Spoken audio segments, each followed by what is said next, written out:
Hello, സോനിയാണ്.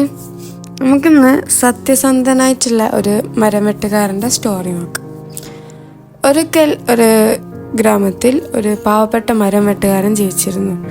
അദ്ദേഹം ദിവസവും കാട്ടിൽ പോയി മരം വെട്ടിയിട്ടായിരുന്നു കുടുംബം പുലർത്തിയിരുന്നത്.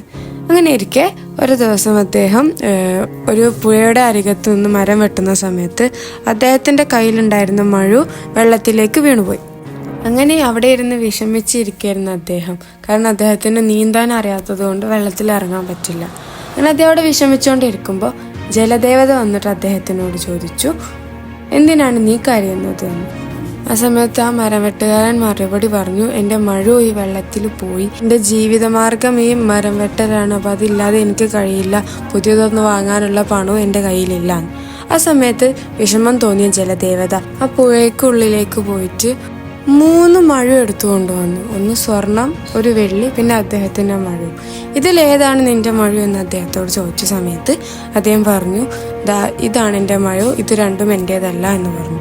അദ്ദേഹത്തിൻ്റെ സത്യസന്ധത ആ ജലദേവതയ്ക്ക് ഒരുപാട് ഇഷ്ടപ്പെട്ടു. അതിനാൽ തന്നെ ആ ജലദേവത എന്ത് ചെയ്തു, ആ 3 മഴു അദ്ദേഹത്തിന് സമ്മാനമായിട്ട് നൽകുകയാണ് ചെയ്യുന്നത്. ഇതിൽ നിന്ന് നമുക്ക് എന്ത് മനസ്സിലാക്കാം? നാം ജീവിതത്തിൽ എപ്പോഴും സത്യസന്ധത പുലർത്താൻ ശ്രമിക്കണം. ഏത് പ്രതിസന്ധി ഘട്ടത്തിലും നാം സത്യത്തെ മുറുകെ പിടിക്കുന്ന സമയം ദൈവം നമുക്ക് ഒരുപാട് അനുഗ്രഹങ്ങൾ തരും. അതിന് ഏറ്റവും വലിയ ഉദാഹരണമാണ് ഈ മരം വെട്ടുകാരൻ.